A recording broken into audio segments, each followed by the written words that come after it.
اعوذ باللہ من الشیطان الرجیم بسم اللہ الرحمن الرحیم الحمد للہ رب العالمین الصلاۃ والسلام علی اشرف الانبیاء والمرسلین وخاتم النبیین سیدنا و مولانا علی رسولہ الکریم واہل بیتہ الطیبین الطاہرین المعصومین المظلومین اما بعد فقال اللہ تبارک و تعالی فی کتابہ المجید و فرقانہ الحمید بسم اللہ الرحمن الرحیم والذین جاءوا من بعدهم یقولون ربنا اغفر لنا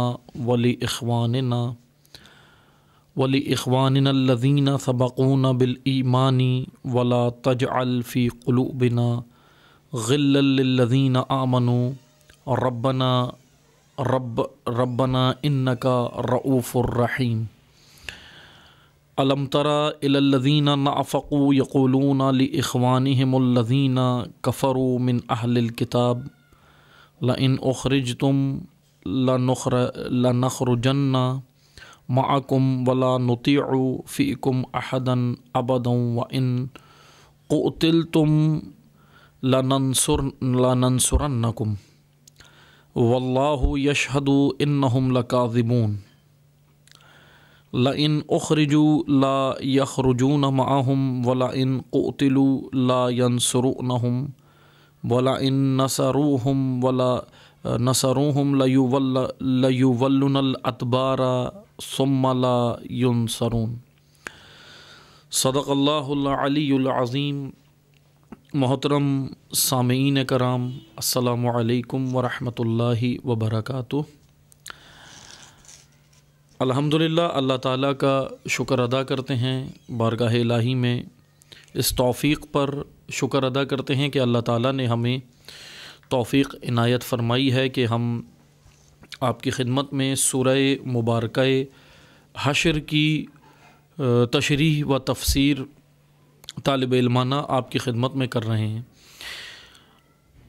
گزشتہ دو دروس اس سورہ مبارکہ حشر پر، اس کی طالب علمانہ تشریح اور تفسیر پر ہو چکے ہیں۔ آج یہ الحمدللہ تیسری نشست ہے، تیسرا درس ہے، اور جو مومنین کیونکہ بیچ میں ایام فاطمیہ سلام اللہ تعالیٰ علیہ کی مجالس کی وجہ سے، ان مصروفیات کی وجہ سے گیپ تھا، اور بیچ میں جو ہے وہ تعطیل ہو گئی تھی، تعطل کا شکار ہو گیا تھا، لیکن انشاءاللہ ابھی اللہ تعالیٰ نے اگر توفیق دی تو انشاءاللہ پھر ان دروس کو آگے جاری رکھیں گے۔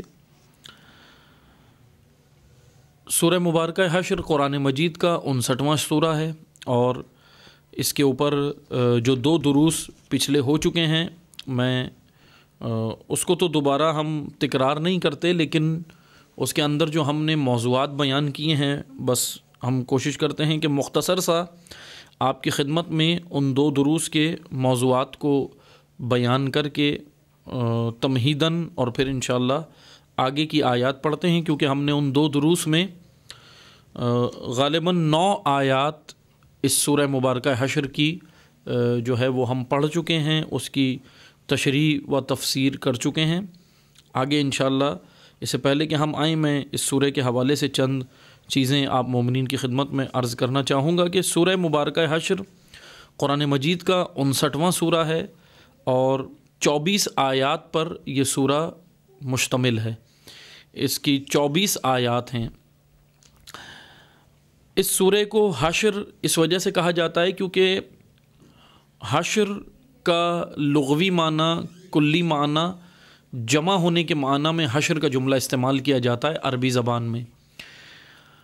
روز محشر، روز قیامت کو، روز میعاد کو بھی حشر اس لیے کہا جاتا ہے کیونکہ اس میں جمع ہوں گے، واپس جمع ہوں گے، تمام مخلوقات، تمام انسان جمع ہوں گے، اس وجہ سے اس کو میعاد یا قیامت کہا جاتا ہے۔ اس کو میعاد یا قیامت کو سورہ حشر کہا جاتا ہے۔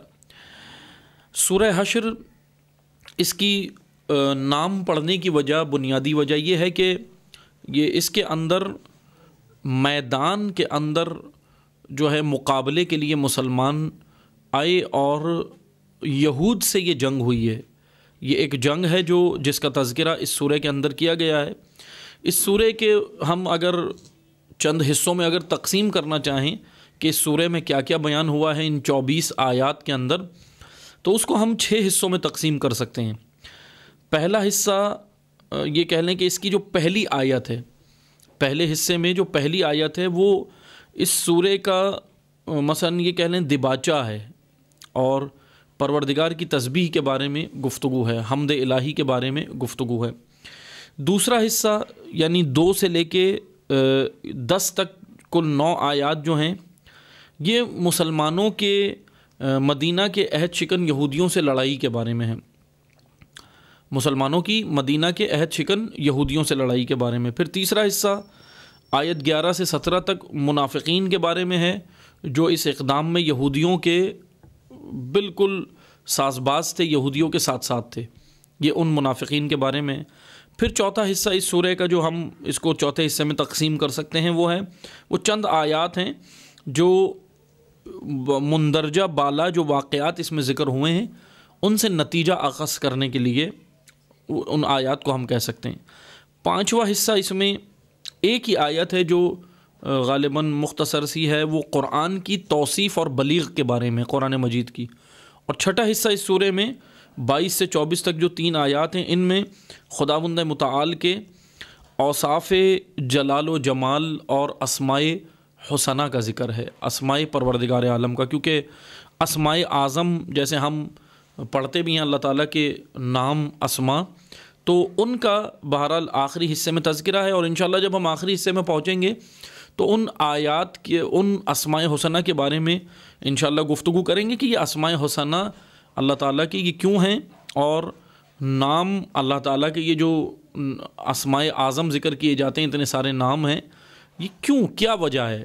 کیا خدا کو معاذ اللہ خدا اس طرح تو نہیں کر سکتا کہ اپنی شناخت کے لیے نام رکھیں، کیونکہ عموماً عام لوگ تو شناخت کے لیے نام رکھتے ہیں، لیکن خداوند متعال نے یہ نام اپنے یا اوصاف یہ کیوں رکھے ہیں، اس کی حکمت کیا ہے، اس کی لاجک کیا ہے اور یہ کیا وجہ ہے، یہ انشاءاللہ جب ہم آخری حصے میں پہنچیں گے تو پھر وہاں پر تذکرہ کریں گے. گزشتہ 2 درس میں ہم اس سورہ کے دوسرے حصے میں پہنچے تھے.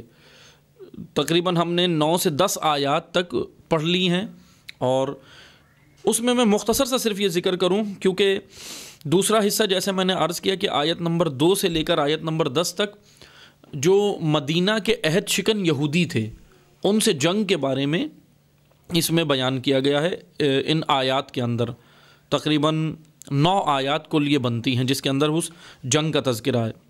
میں مختصر سے صرف بیان کر رہا ہوں کیونکہ میں گزشتہ دروس میں بیان کر چکا ہوں. ہوا یہ تھا کہ مدینہ کے قریب یہودیوں کے 3 بڑے قبیلے رہتے تھے، بنی قریظہ، بنی نذیر اور بنو قینقاع. یہ 3 قبائل مدینہ کے اطراف میں بڑے یہود کے قبائل، یہودیوں کے آباد تھے. ان میں سے جو یہ معارکہ جو سورہ حشر میں ذکر کیا گیا ہے مسلمانوں کا یہود کے ساتھ، یہ محاذرائی یا معارکہ، یہ بنی نذیر کے ساتھ ہے، قبیلہ بنی نذیر کے ساتھ. اور یہ ہوا اس طرح کہ جنگ احد کے بعد غالباً اب کچھ تاریخی اختلافات ہیں مورخین کے درمیان بھی اور مفسرین کے درمیان بھی، کہ بعض نے کہا کہ یہ معارکہ جو مدینہ کے قریب ہوا تھا، مدینہ سے چند کلومیٹر کے فاصلے پر، زیادہ فاصلہ بھی نہیں تھا، 4 سے 5 کلومیٹر غالباً یہ جگہ تھی بنی نذیر کا قبیلہ جہاں پر، یا بنی نذیر کا قلعہ کہ جہاں پر یہ مسلمانوں نے حملہ کیا تھا اور پھر فتح و کامرانی و کامیابی اللہ تعالیٰ کے اذن و حکم سے، اللہ تعالیٰ کی مدد سے، نصرت الہی سے مسلمانوں کو نصیب ہوئی تھی. غالباً بعض مورخین یا مفسرین اس کو کہتے ہیں کہ یہ جنگ احد کے بعد کا واقعہ ہے، بعض نے کہا جنگ بدر کے بعد کا ہے. لیکن بہرحال اب اس میں ہم اس بحث میں نہیں جاتے کہ جنگ احد کے بعد ہوا یا جنگ بدر کے بعد ہوا. جب بھی یہ واقعہ ہوا ہم نے اس واقعے سے کچھ حکمتیں ہم نے لینی ہیں، کچھ عبرتیں لینی ہیں اور اپنے عصر کے حساب، اپنے عصر کے مطابق قرآن کریم پر عمل کرنا ہے جو قرآن ہم سے تقاضا کرتا ہے۔ جنگ احد کے بعد بہرحال جہاں یہ زیادہ تر جو مورخین اس پر مجتمع ہیں، جن کا اجتماع ہے کہ جنگ احد کے بعد ایک یہود تھا کعب بن اشرف، یہ یہودیوں کا ایک سربراہ تھا کعب بن اشرف، اس نے تقریباً 40 سواروں کے ساتھ مکہ میں یہ پہنچا، اور اسی طرح ابو سفیان 40 مکی افراد کے ساتھ یہ دونوں مکہ میں پہنچے، ایک کعب بن اشرف یہودیوں کا سربراہ، اور مدینہ میں مکہ میں ابو سفیان جو تھے وہ مثلاً دونوں یہ مسجد الحرام میں وارد ہوئے، وہاں داخل ہوئے، اور پھر انہوں نے وہاں پر بہرحال یہ بات چیت کی مسلمانوں کے حوالے سے، اور جو یہ کہہ لیں کہ جو مسلمانوں کے خلاف پلاننگ اور مسلمانوں کے خلاف جو انہوں نے اقدامات کرنے تھے اس کے اوپر ایک بڑی میٹنگ وہاں پر رکھی گئی۔ اس کے بعد کعب بن اشرف واپس اپنے علاقے میں لوٹ گیا، یعنی مدینہ کے قریب جہاں بنو نذیر تھے۔ دراصل کعب بن اشرف بنو نذیر کا قبیلے سے تعلق رکھتا تھا۔ بہرحال اب یہ جب واپس لوٹ گئے، جو پلاننگ کی انہوں نے، اب اس پلاننگ کا اس کی خبر پیغمبر اکرم صلی اللہ علیہ وآلہ وسلم تک پہنچی، حضور نبی کریم تک یہ خبر پہنچی۔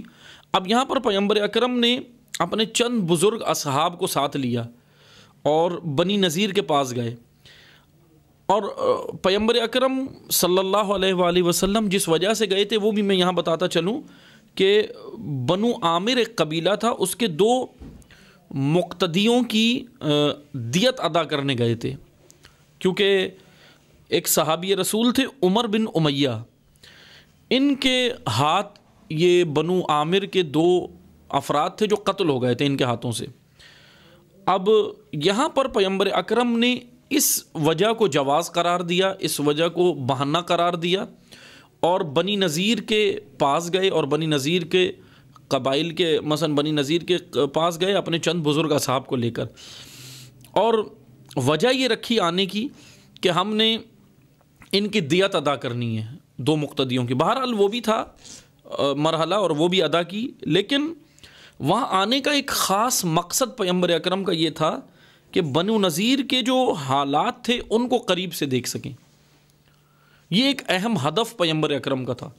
اور بہرحال جب پیغمبر اکرم روایات میں ہے، جو مورخین تاریخ میں ہے کہ پیغمبر اکرم دیوار کے ساتھ وہاں پر جو بنو نذیر کے قلعے کی دیوار تھی وہاں پر وہ دیوار کے ساتھ بیٹھ گئے، اور یہاں پر پھر یہود نے یہ سازش کی، یہود نے یہ پلاننگ کی، کیونکہ ان یہودیوں سے معاہدہ ہو چکا تھا، عہد انہوں نے توڑا، اور ان سے معاہدہ پیغمبر اکرم نے یہ کیا تھا کہ یہ اگر اسلام نہیں لاتے تو کم از کم اسلام کو نقصان نہیں پہنچائیں گے، اور اسلام کو قبول نہیں کرتے تو نقصان نہیں پہنچائیں گے، اور دوسرا کوئی بھی بت پرست یا کفار یا مشرکین اگر اسلام کے خلاف جنگ کرتے ہیں تو یہ ان میں سے کسی بھی جنگ کا ان کفار مشرکین کے ساتھ حصہ نہیں بنیں گے، اور ان کا کسی بھی حوالے سے مالی، اقتصادی، مثلاً سماجی،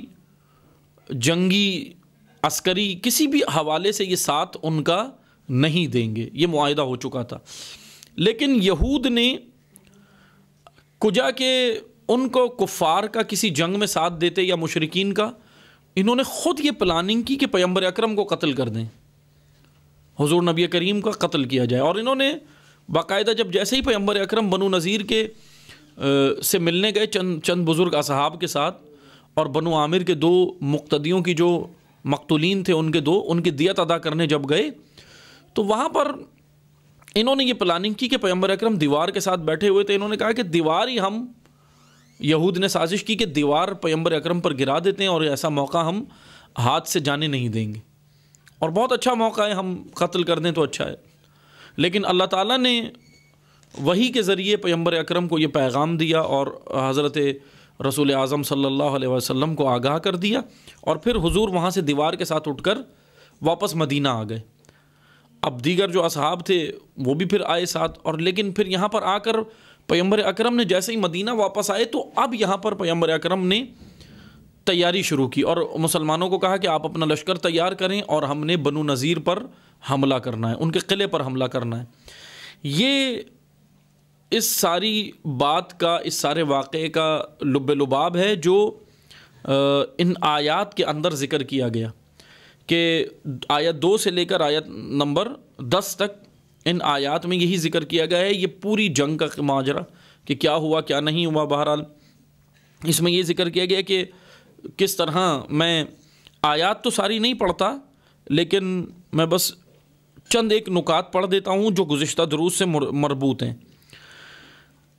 یہاں ماجرا یہ ذکر ہوا کہ پیغمبر اکرم مسلمانوں کو لے کر جب گئے اور پھر وہاں جا کر انہوں نے جب وہاں پر حملہ کیا تو ہوا یہ کہ یہود قلعے کے اندر محصور ہو گئے اور جنگ کی نوبت نہیں آئی، بلکہ پیغمبر اکرم نے حکم دیا کہ باہر جتنے بھی درخت ہیں ان کو کاٹ دیا جائے، کھجور کے درخت۔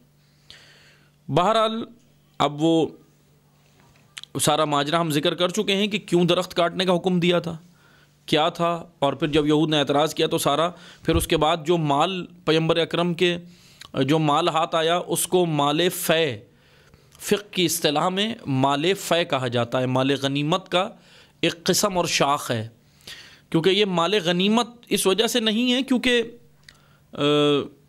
مثلا یہ جنگ کے ذریعے تلوار اور حرب کے ذریعے حاصل نہیں کیا گیا بلکہ بغیر جنگ کے حاصل کیا گیا، اس کو مال فے کہا جاتا ہے۔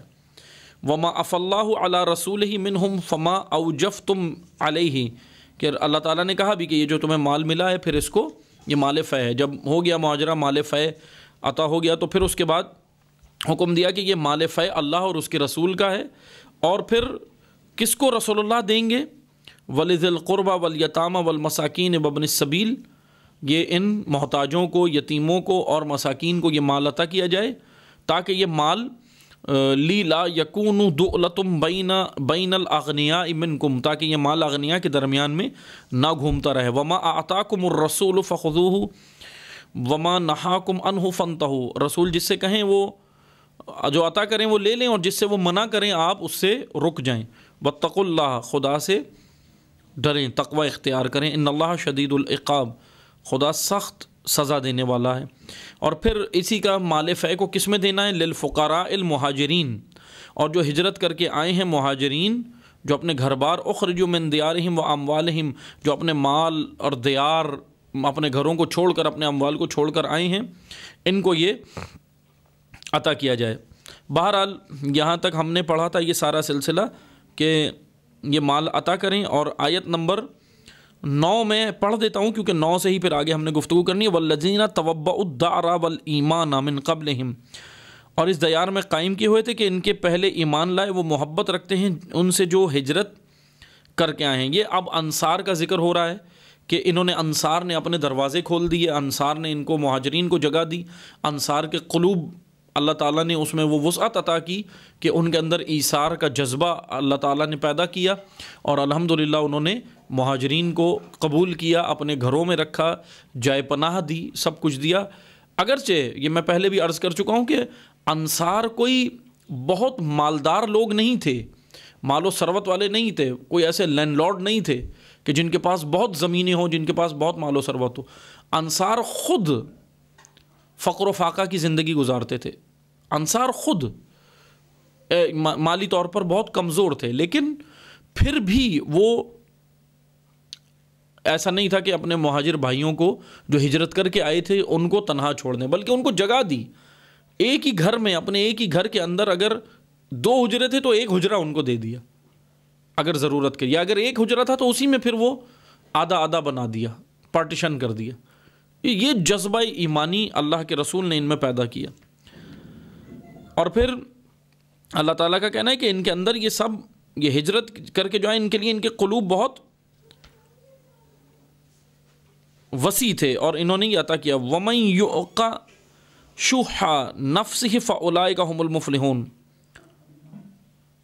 اور اپنے سینوں کے اندر رشک و حسد محسوس نہیں کرتے اور انہیں جو دیا گیا اور اپنے اوپر دوسروں کو ترجیح دیتے ہیں۔ یُؤْرِثُونَ عَلَىٰ أَنفُسِهِمْ، اپنے اوپر دوسرے کو ترجیح دیتے ہیں، وَلَوْ كَانَ بِهِمْ خَصَاصَةٌ، اور وہ ضرورت مند ہوں اور جو اپنی تنگ دستی سے بچائے رہے، یعنی یہ بخیل نہیں ہیں، یہ شح نہیں ہیں، بلکہ یہ دوسروں کو اپنے اوپر ترجیح دیتے ہیں۔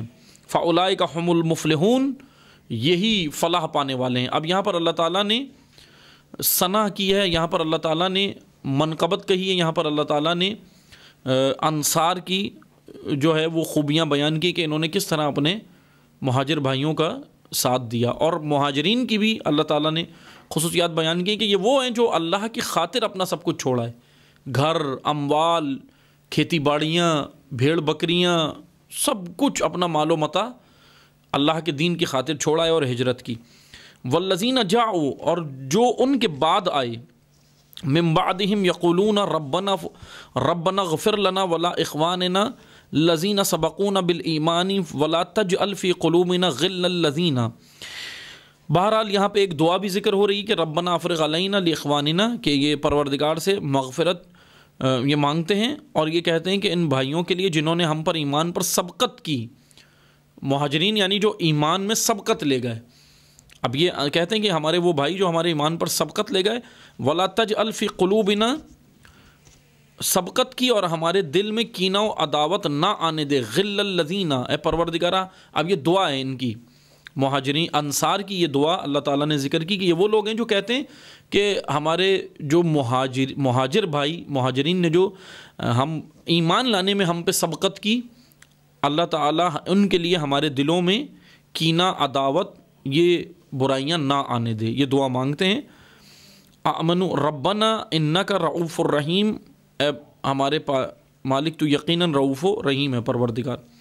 یہاں تک آیا 10 تک یہ تذکرہ، یہ ان 2 دروس کا سیاق و سباق یا لب لباب تھا جو گزشتہ ہم دے چکے ہیں۔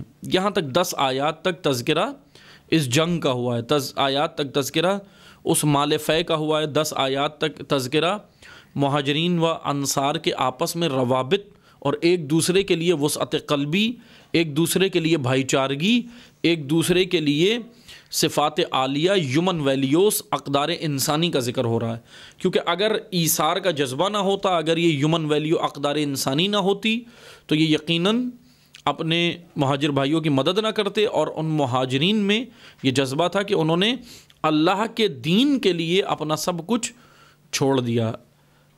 یہ جذبہ اللہ تعالیٰ نے ذکر کیا ہے ان آیات میں۔ اب جو 10 آیت نمبر 11 سے شروع ہو رہا ہے وہ تذکرہ منافقین کا ہے۔ یہ مومنین کا تذکرہ ہوا، یہ مہاجرین و انصار کا تذکرہ یعنی مومنین کا، اور جنگ کا تذکرہ۔ اب جو آیا 11 سے تذکرہ شروع ہو رہا ہے سورہ مبارکہ حشر میں، وہ ہے منافقین کا تذکرہ، کہ انشاءاللہ اس کو پڑھتے ہیں۔ الم تر الی الذین نافقوا، کیا آپ نے نہیں دیکھا اے حبیب، کیا آپ نے نہیں دیکھا، الم تر الی الذین نافقوا، کیا آپ نے نہیں دیکھا کہ ان لوگوں کو جو منافقین ہیں، نافقوا جو منافقین ہیں، یقولون کہتے ہیں، یہ منافقین کیا کہتے ہیں، لاخوانہم ہم الذین کفروا من اہل الکتاب، اپنے ان کافر بھائیوں سے کہتے ہیں۔ اللہ تعالیٰ نے منافقین کو کافر کا بھائی قرار دیا ہے۔ یہ توجہ سے، یہ بہت توجہ طلب نقطہ ہے، کیونکہ منافقین وہ سائلنٹ ہتھیار ہیں، وہ خاموش ہتھیار ہیں کفار کا، جو مسلمین اور مومنین کے درمیان میں ہوتے ہیں، اندر ہی ہوتے ہیں، اور پھر یہ بہت خاموشی سے وار کرتے ہیں، لبادہ اسلام کا اوڑھ کر، لبادہ دین کا اوڑھ کر، لبادہ مومنیت کا اوڑھ کر، پھر یہ اسلام کو نقصان پہنچاتے ہیں، اور یہ بہت خطرناک لشکر ہے۔ کفار آسان لشکر ہے اس سے لڑنا، لیکن منافقین کے لشکر سے لڑنے کے لیے تلوار نہیں، بصیرت چاہیے ہوتی۔ اللہ تعالیٰ نے یہ توجہ طلب نقطہ ہے، بہت توجہ طلب نقطہ ہے سورہ حشر میں، کہ اللہ تعالیٰ نے کیا کہا، الم تر الی الذین نافقوا، اے حبیب ان کو دیکھو، ان منافقوں کو، یقولون لاخوانہم، وہ اپنے بھائیوں سے کہتے ہیں، الذین کفروا، کون سے بھائی؟ مسلمانوں کو منافقین کا بھائی قرار نہیں دیا اللہ نے، بلکہ کافروں کو کہا، یہ جو کافر ہیں یہ انہی کے بھائی ہیں، منافق انہی کافروں کے بھائی ہیں۔ ان سے کہتے ہیں کیا کہتے ہیں؟ من اہل الکتاب، اہل کتاب میں سے کہتے ہیں کہ اب یہ کہتے کیا ہیں ان کافروں سے؟ لئن اخرجتم لنخرجن معکم، اگر تمہیں جلا وطن کر دیا جائے، اگر یہ مسلمان حملہ کریں اور تمہیں جنگوں میں جلا وطن کر دیں، تمہارے وطنوں سے تمہیں نکال دیں. منافقین کہتے ہیں کافروں سے کہ اگر یہ اللہ تعالیٰ ان منافق اور کافروں کی خفیہ میٹنگ بتا رہا ہے، جو یہ خفیہ میٹنگیں کرتے ہیں آپس میں، جس کا علم مسلمانوں کو نہیں ہے، جس کا علم مومنین کو نہیں ہوتا، کیونکہ خفیہ میٹنگیں ان کی کہاں پر ہوتی ہیں؟ بہت سارے انہوں نے مراکز بنائے ہوئے ہوتے ہیں، ایسے مراکز بنائے ہوئے ہوتے ہیں جو دین کے نام پر ہوتے ہیں، دین کے نام پر مراکز بنے ہوتے ہیں، اور وہاں پر یہ کفار کے ساتھ میٹنگیں کرتے ہیں. لیکن وہ کفار بھی ظاہراً جب ان جگہوں پر میٹنگ کے لیے آتے ہیں تو کافر بن کے نہیں آتے، ان کی میٹنگیں ہوتی ہیں باقاعدہ. اور یہ کیا کہتے ہیں جب آپس میں یہ ملتے ہیں، منافق اور کافر جب آپس میں ملتے ہیں تو کیا کہتے ہیں کہ اگر تمہیں نکال دیا جائے، لئن اخرجتم، اگر تمہیں خروج کرنا پڑے، اگر تمہیں نکلنا پڑے اپنے وطن سے، لنخرجن معکم، تو بس یاد رکھو ہم بھی تمہارے ساتھ ہی نکلیں گے، ہم تمہارے ساتھ ہیں. یہ نہ سمجھو کہ ہم تمہارا ساتھ نہیں دیں گے، ہم مسلمانوں کا ساتھ دیں گے، ہم تمہیں چھوڑ دیں گے. کہا کہ نہ، ایسا نہیں ہے، بلکہ ہم بھی تمہارے ساتھ ہی باہر نکلیں گے، تم پریشان مت ہو. پہلا کام یہ کیا کریں گے؟ معکم، ہم تمہارے ساتھ ہیں اخراج کے لیے، باہر نکلنے کے لیے. اگر بے وطن تمہیں کر دیا جائے، اگر جلا وطن کیا جائے تو اس جلا وطنی میں ہم تمہارے ساتھ نکلیں گے. ولا نطیع، اور کیا کریں گے؟ فیکم احدن ابدن، اور ہم کسی دوسرے کا کہنا نہیں مانیں گے، تمہاری اطاعت کریں گے. یہ منافق کافروں سے کہہ رہے ہیں اپنی خفیہ میٹنگ میں. پہلا کام کیا کریں گے؟ تمہارے ساتھ نکلیں گے باہر. اخرجتم، تمہارے ساتھ نکلیں گے باہر. لنخرجن معکم، تمہارے ساتھ ہم نکلیں گے. دوسرا، ولا نطیع، ہم کسی کی اطاعت نہیں کریں گے. فیکم احدن ابدا، ہم تمہارا مانیں گے. دوسرا، اطاعت تمہاری کریں گے. تیسرا، وَإِن قُتِلْتُمْ لَنَنصُرَنَّكُمْ، اور اگر تم سے مسلمانوں نے جنگ کی تو ہم تمہارا ساتھ دیں گے، ہم تمہاری مدد کریں گے. لَنُنصَرَنَّكُمْ، نصرت کریں گے تمہاری، تمہارے ہم ناصر ہیں، تمہارے ہم مددگار ہیں، تمہارے یاور ہیں، ہم تمہارے منیس ہیں، ہم تمہارا ساتھ دیں گے. تم یہ نہ سمجھو کہ ہم مسلمانوں میں اگر رہ رہے ہیں تو یہ منافقین کافروں کو اعتماد دلا رہے ہیں. دوبارہ اپنی خفیہ میٹنگوں کے اندر یہ اعتماد دلاتے ہیں کہ تم پریشان نہیں ہو، ہم تمہارے ساتھ ہیں. اگر تمہیں جلا وطن کیا گیا تو تمہارے ساتھ خروج کریں گے. دوسرا کام، تمہاری اطاعت کریں گے، کسی اور کی اطاعت نہیں کریں گے. اور تیسرا کام، ہم تمہاری مدد کریں گے، نصرت کریں گے. قرآن کریم سورہ مبارکہ حشر میں منافقوں کی یہ 3 کام جو کافروں کے ساتھ انہوں نے کرنے ہیں وہ بتا رہا ہے. جو کافروں کو وہ اعتماد دلا رہے ہیں کہ ہم یہ تینوں کام کریں گے، آپ پریشان مت ہو اور ہم تمہارے ساتھ ہیں. وَلَئِن قُتِلُوا لَا يَنصُرُونَهُمْ، اور اگر ان سے جنگ کی گئی تو ہم تمہاری نصرت کریں گے. وَلَئِن نَصَرُوهُمْ لَيُوَلُّنَّ الْأَدْبَارَ، اور اگر مدد کریں بھی تو پیٹھ پھرائیں. یہ ان کی مدد اب اللہ تعالیٰ نے بیان کیا. وَلَئِن نَصَرُوهُمْ لَيُوَلُّنَّ الْأَدْبَارَ، لیکن اب جو کافر اور منافق آپس میں میٹنگ کر رہے تھے، ان کی خفیہ میٹنگ بھی اللہ تعالیٰ نے اس میں بیان کی ہے، اور پھر بتا بھی دیا کہ سنو، مسلمانوں کو بھی بتا دیا کہ سنو. وَلَئِن نَصَرُوهُمْ لَيُوَلُّنَّ الْأَدْبَارَ، یہ ان کی مدد نہیں کریں گے.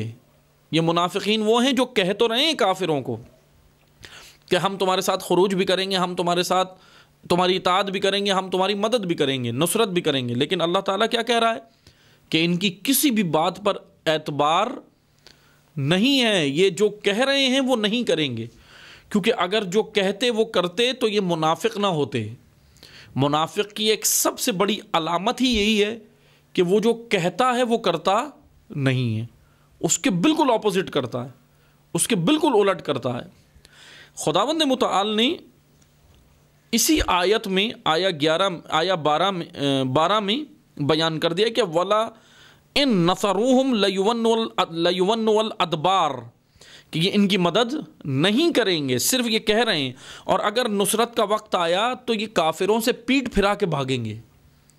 منافق اتنا خطرناک لشکر ہے کہ یہ پیٹ پھرا کے بھاگیں گے۔ ثُمَّ لَا يَنصُرُونَ، اور پھر ان کی کوئی مدد نہیں ہوگی، کوئی ان کی مدد کرنے والا نہیں ہوگا۔ کفار سے بھی یہ پیٹ پھرا کے بھاگیں گے، اور مسلمانوں کا ساتھ تو یہ دینا ہی نہیں چاہتے، کیونکہ دل سے اسلام نہیں لائے، دل سے اسلام قبول نہیں کیا۔ لَأَنْتُمْ أَشَدُّ رَحْبَةً فِي صُدُورِهِمْ مِنَ اللَّهِ، یقیناً اب مسلمانوں سے ہی خطاب ہے، اے مسلمانوں، اے امت اسلامیہ، اے مومنین، اے اہل ایمان، اے اہل توحید، سنو، لَأَنْتُمْ أَشَدُّ رَحْبَةً فِي صُدُورِهِمْ مِنَ اللَّهِ، یقیناً تم لوگوں کا خوف ان کے دلوں میں اللہ سے زیادہ ہے، یعنی اب یہ ان کے دلوں میں اللہ سے زیادہ ہے۔ ذَلِكَ بِأَنَّهُمْ قَوْمٌ لَا يَفْقَهُونَ، یہ اس لیے کہ وہ ایسے لوگ ہیں جو سمجھتے نہیں ہیں۔ لوگوں کا خوف ان کے صدور میں زیادہ ہے اللہ سے زیادہ، منافقین کے صدور میں۔ آگے اللہ تعالیٰ کا فرمان ہے، لا يقاتلونکم جمیعا الا فی قرى محصنۃ، یہ سب مل کر کبھی تم سے جنگ نہیں کریں گے۔ توجہ سے سنیں یہ نقطہ، یہود کے بارے میں اللہ تعالیٰ کفار و مشرکین کے بارے میں بیان کر رہا ہے۔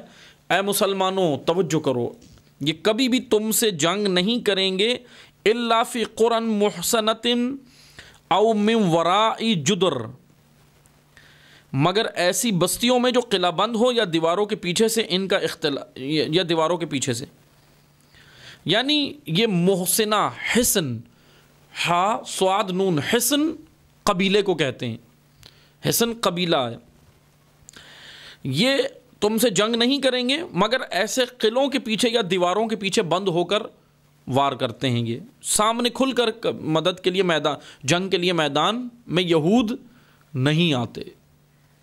یہ یہودیوں کے بارے میں بتایا جا رہا ہے۔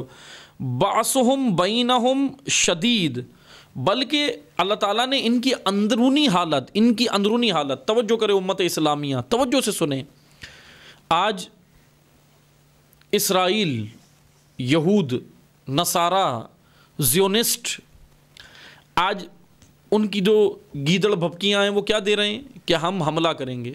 کس پر حملہ کریں گے؟ ایران پہ حملہ کریں گے۔ آپ توجہ کریں، یہ حملہ ایران پر نہیں، یہ حملہ اسلام پر ہے۔ اس حملے کو اسلام پر تصور کیا جائے، کیونکہ یہود کس کو ختم کرنا چاہ رہے ہیں؟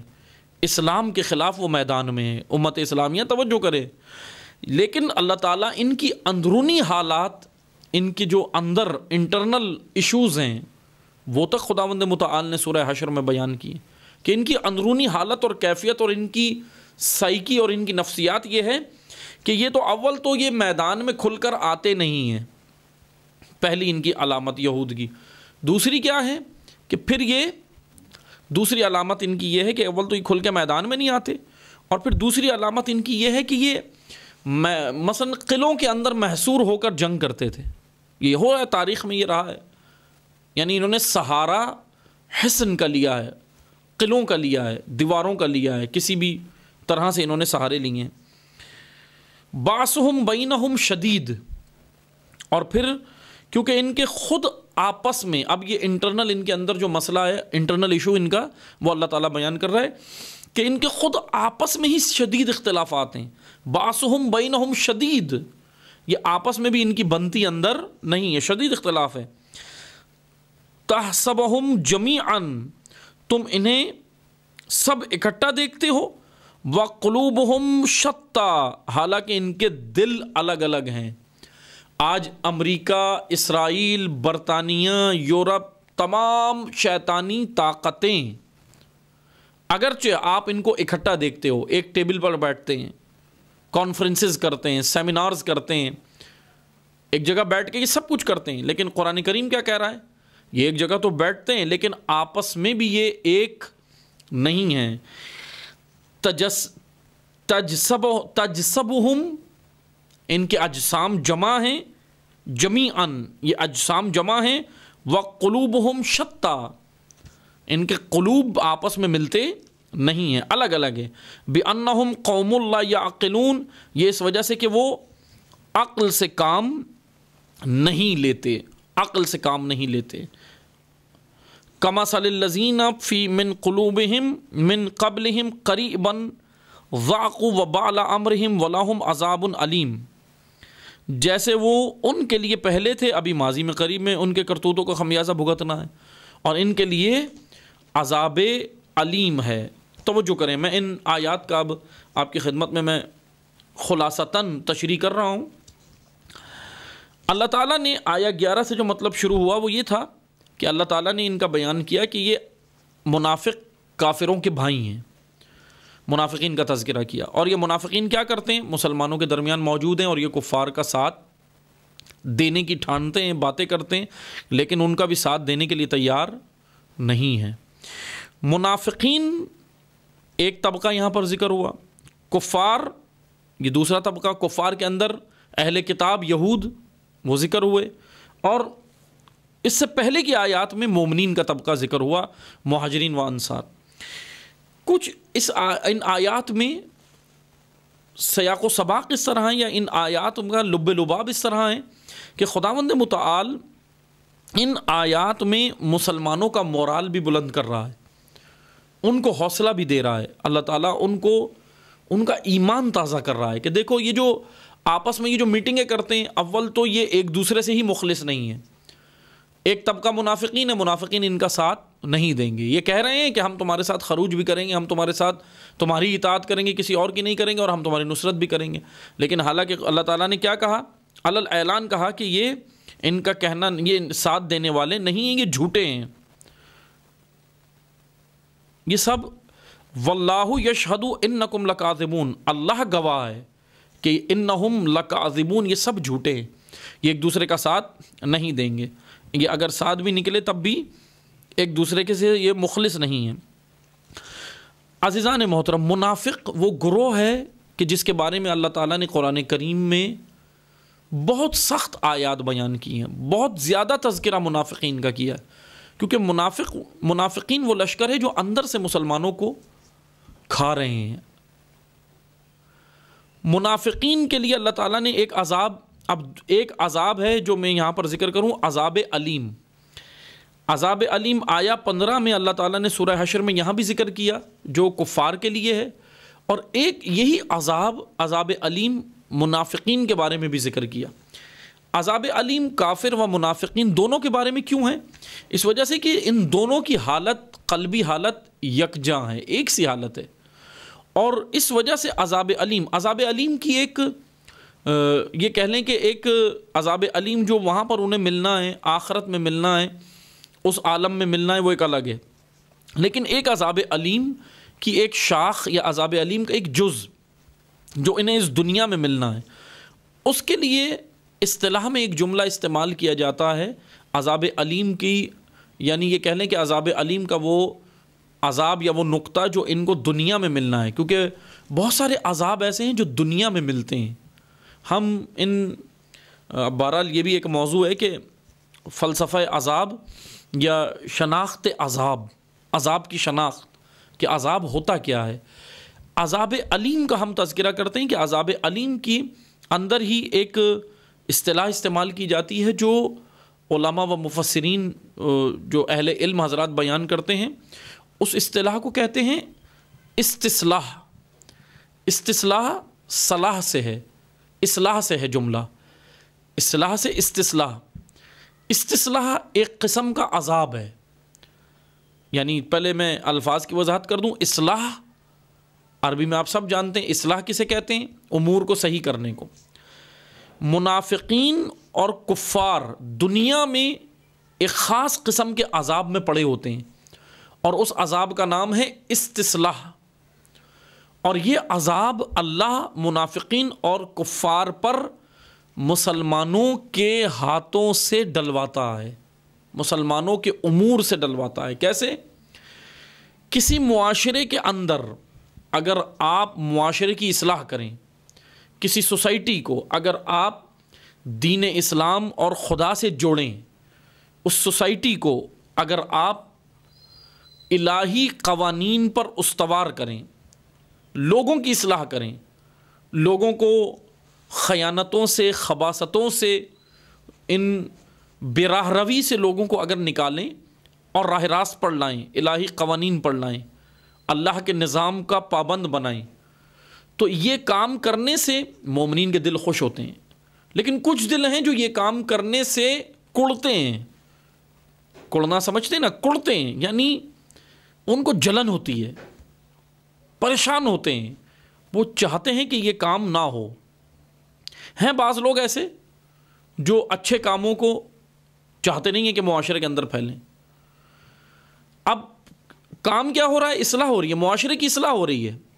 اصلاح کس کو بری لگتی ہے؟ مومنین کو تو اچھی لگتی ہے، مسلمانوں کو تو اچھی لگتی ہے، لیکن اصلاح جس کو بری لگتی ہے اس کا دل اندر سے کڑتا ہے۔ دل کڑنے کی اس کیفیت کو، اچھے کام اگر معاشرے میں ہو رہے ہوں اور اس سے کسی کا دل کڑ رہا ہو، جل رہا ہو، تپ رہا ہو، پریشان ہو رہا ہو، مضطرب ہو رہا ہو کہ یہ اچھے کام نہ ہوں، اس دل کڑنے کی کیفیت اور حالت کو عذاب علیم کا ایک جز اور نقطہ یعنی استصلاح کہتے ہیں۔ استصلاح یعنی ایک قسم کا عذاب ہے۔ اب یہ عذاب منافقین کے لیے اور کافروں کے لیے ذکر کیا گیا، کیونکہ منافق نہیں چاہتے کہ معاشرے کی اصلاح ہو، منافق نہیں چاہتے کہ اللہ کی زمین پر اصلاح ہو، منافق نہیں چاہتے کہ فساد فی الارض نہ ہو، بلکہ وہ تو چاہتے ہیں فساد فی الارض ہو، وہ تو چاہتے ہیں کہ مسلمان، منافق نہیں چاہتے کہ امت اسلامیہ میں وحدت ہو، منافق نہیں چاہتے کہ امت اسلامیہ حبل اللہ کو، اللہ کی رسی کو یکجا تھام لے، منافق نہیں چاہتے۔ جو نہیں چاہتا وہ منافق ہے۔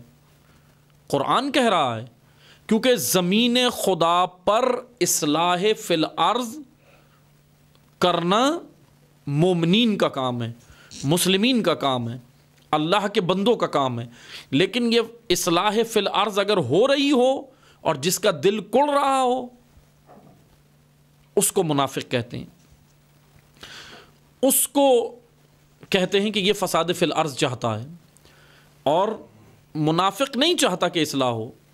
اسی لیے استصلاح عذاب ہے، عذاب جو دنیا میں منافقین کو ملنا ہے، کفار کو ملنا ہے۔ آپ کوئی بھی اہم کام، کوئی بھی دینی کام کریں، مثلا وحدت امت کے اندر نقطہ اتحاد کو زندہ کریں، فراموش شدہ رکن اسلامی کو زندہ کریں، منافق نہیں چاہتے ہو، فساد فی الارض چاہتے ہیں وہ۔ قرآن کریم یہی بیان کر رہا ہے کہ منافقین جس عذاب میں پڑیں گے وہ عذاب علیم ہے۔ بہرحال آگے آیات جو بیان کر رہی ہیں وہ یہی ہے کہ ایک تو یہ منافقوں کی حالت ہے، کیونکہ منافق، دوسرا اللہ تعالیٰ نے ایک بڑا اہم لطیف نقطہ بیان کیا ہے کہ بِأَنَّهُمْ قَوْمٌ لَا يَعْقِلُونَ، کہ یہ عقل سے کام نہیں لیتے، کفار اور منافقین۔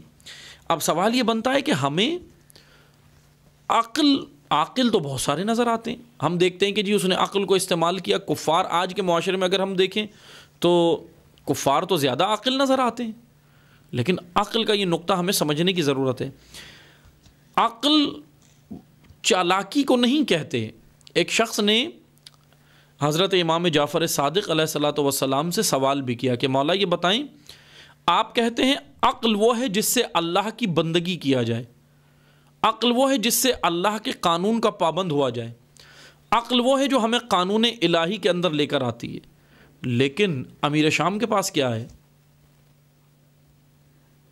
کیا وہ عقل نہیں ہے؟ تو ادھر وہ کیا تھی؟ امیر شام کے پاس جو تھی کیا وہ عقل نہیں تھی؟ تو حضرت نے یہاں پر بیان فرمایا، امام جعفر صادق علیہ السلام نے بیان کیا کہ سنو، امیر شام کے پاس عقل نہیں تھی، وہ شیطنت تھی. شیطنت اور ہے، عقل اور ہے. عقل تو وہ ہے جو اللہ کے قانون، اللہ کے نظام کے تحت ہمیں لے کر آتی ہے. خداوند متعال نے کفار و منافقین کو کیوں کہا کہ یہ بے عقل ہیں، یہ عقل سے کام نہیں لیتے؟ اس وجہ سے کیونکہ وہ الہی قانون کے پابند نہیں ہیں، اللہ کی توحید کے، اللہ کے قانون کے، اللہ کے نظام کے، اللہ کی کتاب کے، اللہ کے انبیاء کے، اللہ کی طرف سے مقرر کردہ تمام چیزوں کے منکر ہیں، انکار کرتے ہیں، اس کے پابند نہیں ہیں. اس وجہ سے ان کو عاقل شمار قرآن یا دین نہیں کرتا. شیطنت اور چیز ہے، عقل اور چیز ہے.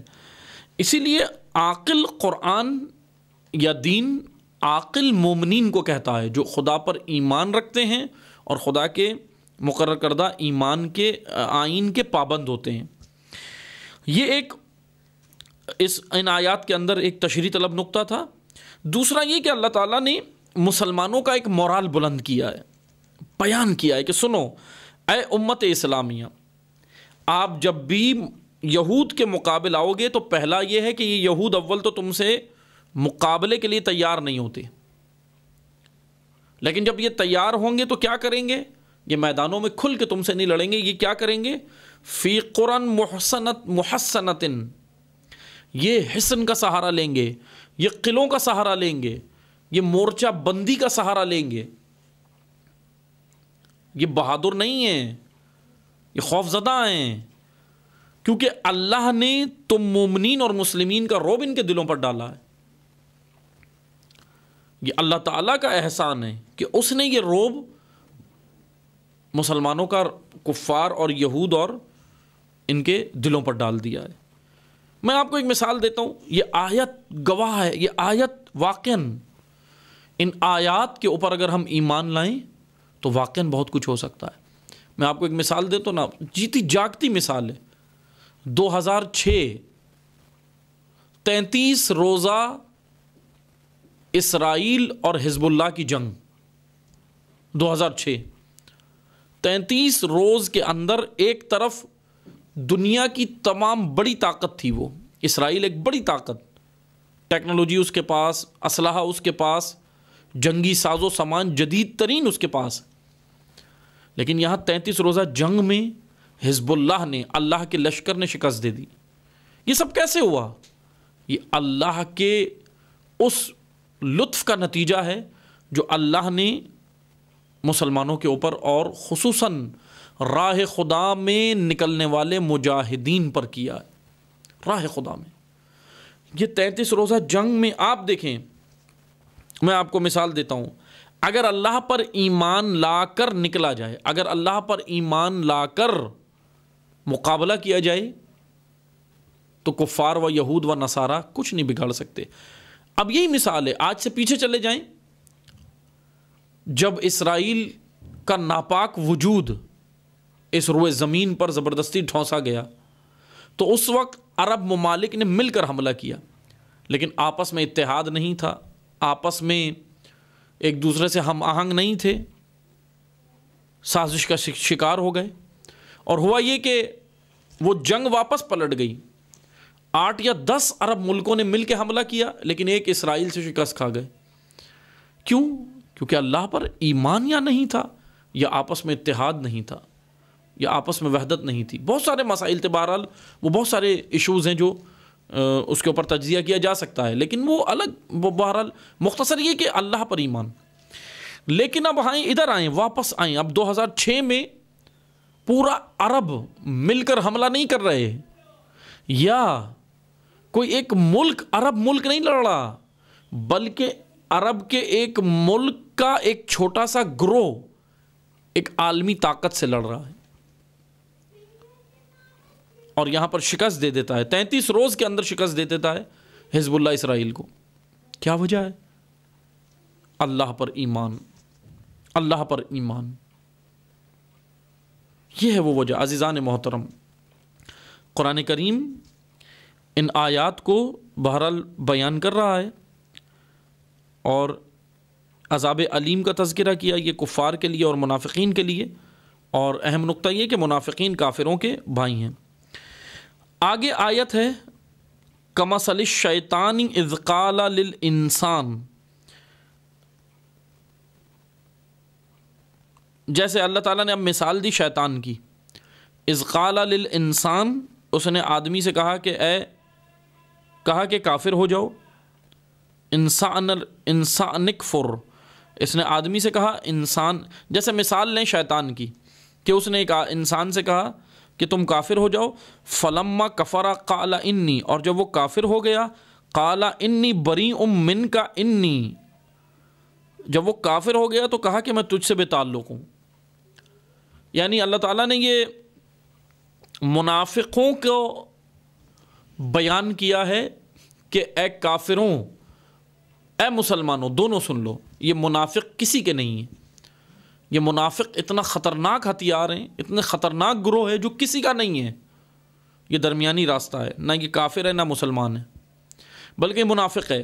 اور اللہ تعالیٰ نے مثال بھی کیا خوبصورت دی ہے کہ جیسے شیطان کی مثال لے لو کہ شیطان نے انسان سے کہا کہ کافر ہو جاؤ، وہ کافر ہو گیا، پھر اس کے بعد کیا کہا، فلما کفر قال انی بریء منک انی اخاف اللہ رب العالمین۔ یعنی یہ بالکل ایسے ہے کہ جیسے شیطان نے انسان سے کہا کہ کافر ہو جاؤ، جب وہ کافر ہو گیا تو کہا کہ میں تم سے بری ہوں، میں تم سے دور ہوں، انی اخاف اللہ رب العالمین، اور میں تو اللہ سے ڈرتا ہوں جو تمام جہانوں کا رب العالمین ہے۔ فکان عاقبتہما انہما فی النار خالدین فیہا، تو ان دونوں کا انجام یہ ہوا کہ وہ نار میں ہیں، آگ میں ہیں، ہمیشہ کے لیے رہیں گے۔ وذالک جزاء الظالمین، اور یہ سزا ہے ظالم لوگوں کے لیے، یہ سزا ہے ظالمین کے لیے، ظالم لوگوں کے لیے۔ بہرحال یہاں پر اللہ تعالیٰ نے مثال دی کہ یہ منافقین، یہ وہ گروہ ہیں۔ منافقین کون ہیں؟ جو کسی کا بھی ساتھ نہیں دیتے، نہ کفار کا نہ مسلمانوں کا، یہ ایک درمیان میں بہت خطرناک گروہ ہے۔ عزیزان محترم توجہ کریں، ان آیات کا سارا سیاق و سباق یہ بنتا ہے کہ آج ہم اپنے عصر میں ان منافقین کو پہچانیں۔ ان منافقین نے امت اسلامیہ کی کمر توڑ کے رکھ دی ہے۔ وہ منافقین عالمی سطح کے منافقین ہوں یا ملکی سطح کے منافقین ہوں یا علاقائی سطح کے منافقین ہوں، جہاں بھی ہوں، ان منافقین نے آج تمام امت اسلامیہ کی کمر توڑی ہے، سب سے زیادہ نقصان دے رہے ہیں، شروع سے لے کر، ازل سے لے کر، جب سے رسول اللہ کے دور سے لے کر، کیونکہ یہ وہ منافقین تھے جو ایمان ظاہری طور پر لائے لیکن با ایمان نہیں تھے۔ منافق کیسے بنتے ہیں؟ میں منافقوں کے 2-3 گروہ بیان کرتا ہوں، پہلے بھی کر چکے ہیں ہم، لیکن میں دوبارہ کر دیتا ہوں۔ منافق ایک وہ منافق ہوتا ہے جو دل سے ایمان ہی نہیں رکھتا، ایمان ہی نہیں لاتا، لیکن لبادہ اسلام کا اوڑھ لیتا ہے کسی بھی وجہ سے، مفادات کی خاطر، کسی اور وجہ سے، جان بچانے کی خاطر، یا کسی بھی وجہ سے، یا نقصان پہنچانے کی خاطر اسلام کو، وہ لبادہ یا سازش کے تحت آنے کے لیے وہ لبادہ اسلام کا اوڑھتا ہے، یا تو مال یا تو مفادات کی خاطر لبادہ اوڑھتا ہے، یا تو اپنی جان بچانے کے لیے لبادہ اسلامی اوڑھتا ہے، یا پھر امت مسلمان اسلام کو نقصان پہنچانے کے لیے لبادہ اسلامی اوڑھتا ہے۔ ایک یہ وہ منافق ہے، اس کو منافق اکبر کہتے ہیں اصطلاح علم میں۔ اور دوسرا منافق وہ ہے جو ایمان رکھتا ہے، ایمان رکھتا ہے، اللہ رسول کو تسلیم کرتا ہے، لیکن اس کو بھی منافق کہا گیا ہے۔ کیوں؟ کیونکہ وہ کرتا یہ ہے کہ اللہ اور رسول پر ایمان تو رکھتا ہے، دل سے رکھتا ہے، لیکن اس کے عمل میں ایمان نہیں ہے۔ اس کو بھی قرآن مومن نہیں کہتا، اس کے عمل میں ایمان نہیں ہے۔ وہ ایمان دل میں رکھ رہا ہے لیکن امور کے اندر اس کے ایمان نظر نہیں آ رہا، اس کے رویوں کے اندر ایمان نظر نہیں ہے، اس کی گفتگو میں ایمان نہیں ہے، اس کے گھر میں ایمان نہیں ہے، اس کے وجود پر ایمان نہیں ہے، اس کے لین دین اور روابط و اس کے رویوں میں ایمان نہیں ہے۔